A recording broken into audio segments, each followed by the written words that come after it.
When Lee asked me to do this, I was very eager and thrilled to give thanks for SPSA, this beloved, happening, loving, live church, all of you. In a heartbeat, I was all set to do that with heartfelt testimony. I was thinking I could do it with a K. Carpin panache, saying loving, lyric, atmospheric about St. Paul and St. Andrew, and of course, all of you. Way more than a rom-com verse, God's love we disperse.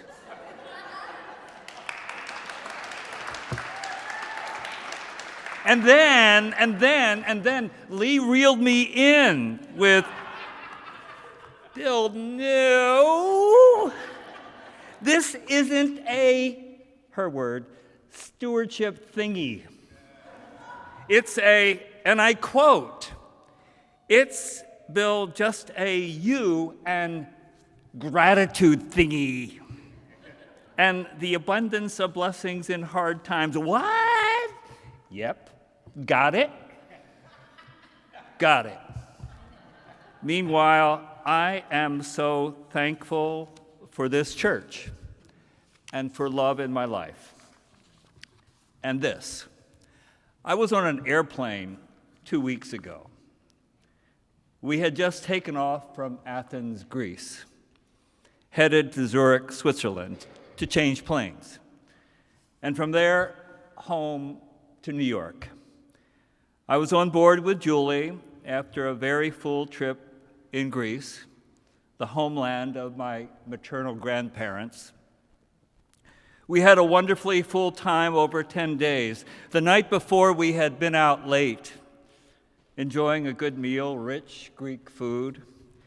We needed to catch a 3 a.m. taxi to the airport, so that meant really no sleep at all.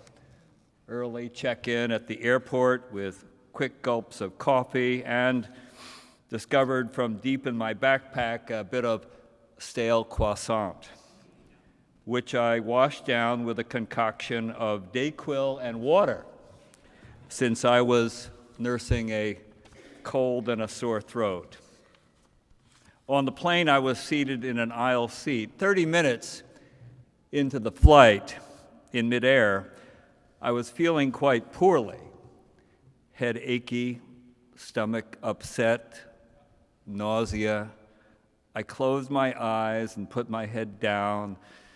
Breathing out of my mouth, I was distressed and wondering and worried and a touch morbid about how this would end. I dozed off or I passed out, and when I awoke or came to, I discovered that I had been vomiting mostly the yellow-greenish color of Dayquil. And then suddenly there was a man in jeans and a hoodie kneeling beside me.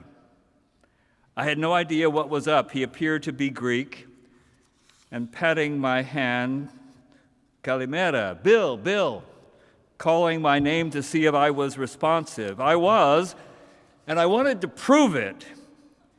In Greek, my name is Vasily, in weakened voice. It turned out he was a doctor. He had been seated a few rows behind me. And when he saw my distress, he came forward, he sprang into action, taking my pulse right there beside me, ministering to me. He was an angel on high. Right there with me, he kept me talking, while with the help of flight attendants who were armed with a blood pressure device and defibrillator, he also checked my pupils with the light of Julie's cell phone, and ruling out a stroke, and also testing for potassium and sugar. Both were way low, so the crew brought me a Coca-Cola. The woman seated behind me reached over the seat with a pack of hand wipes.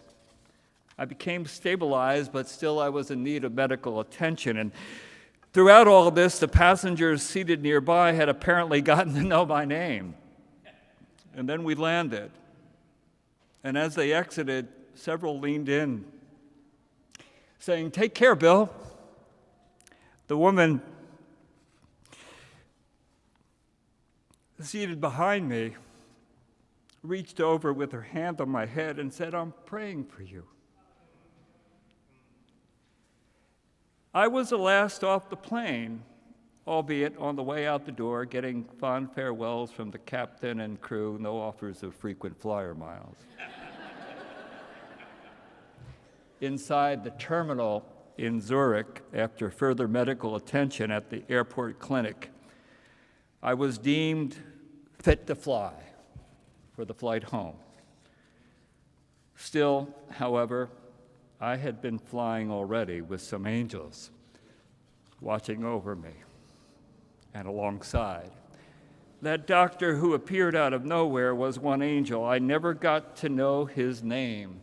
When the plane landed and he was exiting along with the other passengers, shuffling down the aisle, he stopped and put his hand on my shoulder and said, "Vasily, take care." I said, "Evkaristo." In Greek, it's thank you. He smiled and said, "I know. Evkaristo." I am so grateful for him and for all the angels along my way on that flight, in this life, across the journey. And along my way, may I be one too. Evkaristo. Thank you. Gracias.